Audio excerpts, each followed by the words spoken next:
What if I told you that emotional mastery isn't about suppressing your feelings or pretending you're not affected? What if the calmest people you know actually feel emotions just as intensely as everyone else, but they've learned 10 specific habits that allow them to process feelings without being controlled by them? After studying people with exceptional emotional regulation, from hostage negotiators to emergency room doctors to elite athletes who perform under extreme pressure, I discovered something that changes everything.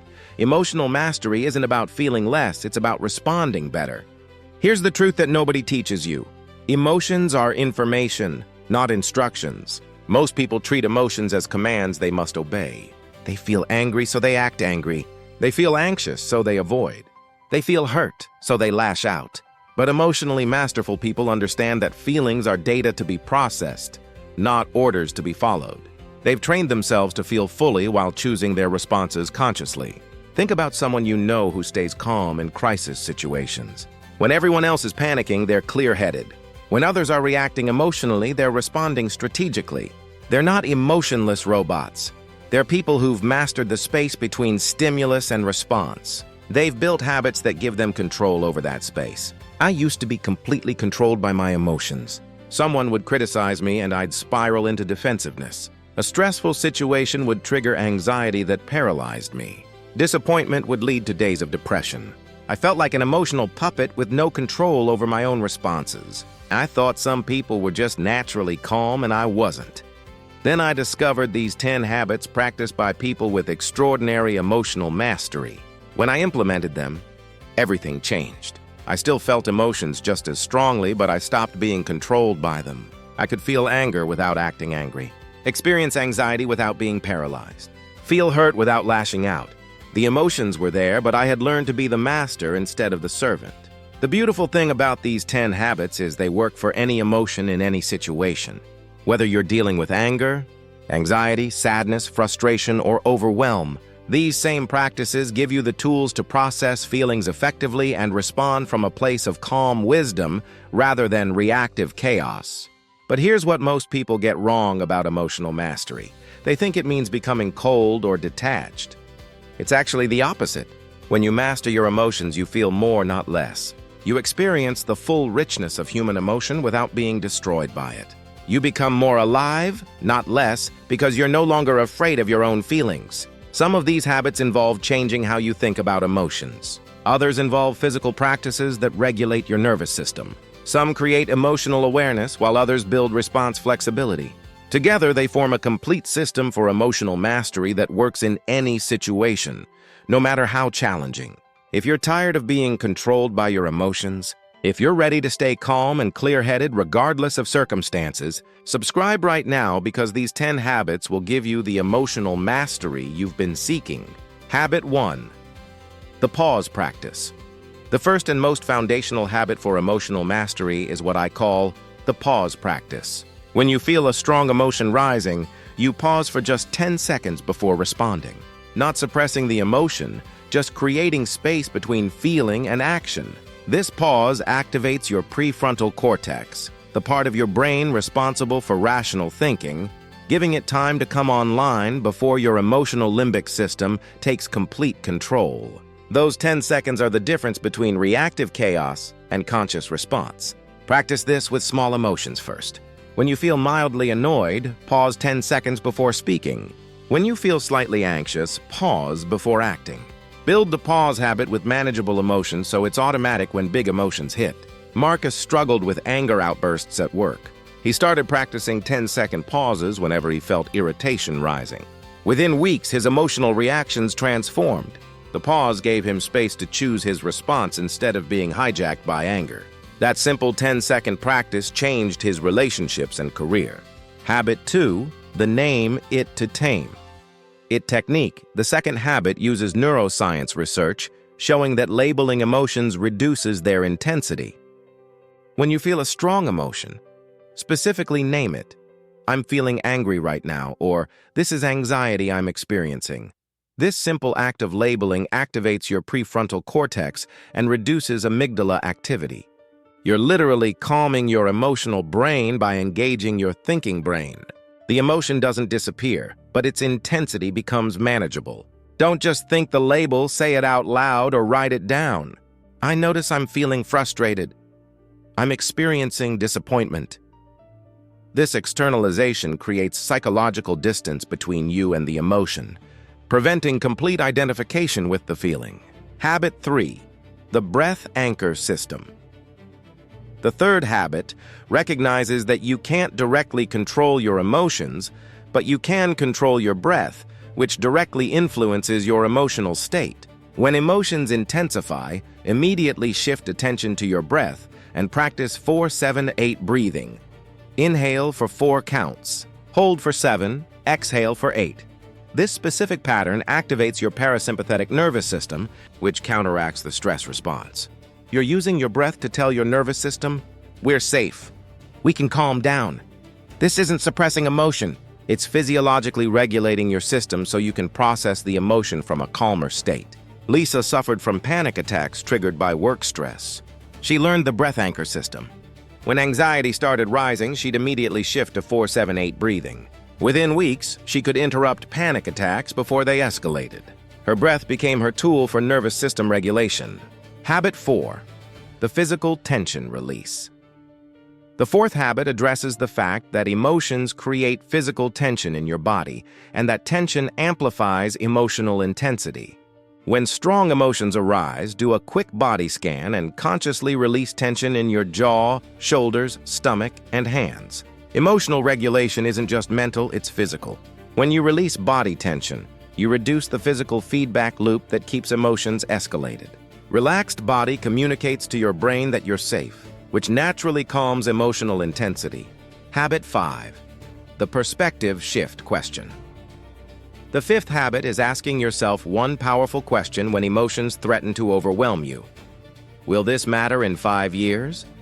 This simple question instantly creates perspective that prevents emotional overreaction to temporary situations. Most things that trigger intense emotions are genuinely not important in the long term. When you zoom out and see the situation from a 5-year perspective, the emotional intensity naturally decreases. You're not minimizing your feelings, you're putting them in appropriate context. Someone criticizes your work and you feel defensive anger rising. Pause and ask, will this criticism matter in 5 years? Probably not. This doesn't mean the criticism doesn't sting, but it prevents you from responding in ways you'll regret because you've gained perspective. Habit 6. The emotional journaling practice. The sixth habit is maintaining an emotional journal where you process feelings through writing. When strong emotions arise, write freely for 10 minutes without editing or censoring. This externalization process helps you understand and release emotional energy. Writing about emotions engages different brain regions than just thinking about them. It creates clarity, reduces rumination, and often reveals insights about why you're feeling what you're feeling. The act of putting feelings into words organizes chaotic emotional experiences into coherent narratives.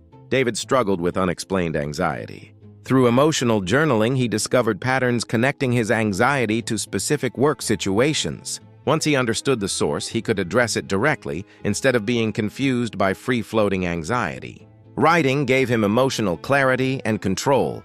Habit 7. The preemptive self-care system. The seventh habit recognizes that emotional mastery is much harder when you're physically depleted. Implement non-negotiable self-care, adequate sleep, regular exercise, proper nutrition, and stress management. These aren't luxuries, they're foundations of emotional regulation. When you're sleep-deprived, hungry, or physically stressed, your emotional resilience plummets. Small challenges feel overwhelming. Minor frustrations trigger major reactions. Your emotional regulation capacity depends on your physical state. Protect your sleep schedule. Eat regular, nutritious meals. Exercise regularly. Manage your stress load. When your body is well maintained, your emotions are much easier to master because you have the physiological resources for regulation. Habit 8. The reframe and respond protocol. The eighth habit is consciously reframing situations before responding. When something triggers an emotional reaction, pause and ask, what's another way to interpret this? Or, what might I not be seeing? This cognitive reframing prevents emotional hijacking. Most emotional reactions come from initial interpretations of situations. Someone doesn't return your text. You interpret it as rejection and feel hurt. But what if they're just busy? What if their phone died? The situation is the same, but different interpretations create different emotions. Before reacting to any situation, generate at least 2 alternative interpretations. This flexibility prevents you from being enslaved to your first emotional reaction and gives you choice in how you respond. Habit 9. The connection and support network. The 9th habit is maintaining strong emotional support connections. Emotional mastery doesn't mean handling everything alone. Have trusted people you can process feelings with who provide perspective, support, and grounding when emotions feel overwhelming. Talking through emotions with someone who listens without judgment helps process feelings more effectively than ruminating alone. Connection also provides reality checks when your emotions are giving you distorted perspectives. You don't need many people, just a few trusted relationships. Sarah felt overwhelmed by work stress but tried to handle it alone.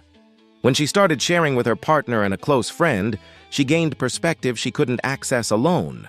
Their support and outside viewpoint helped her see solutions she was missing when caught in emotional spirals. Habit 10. The growth mindset toward emotions.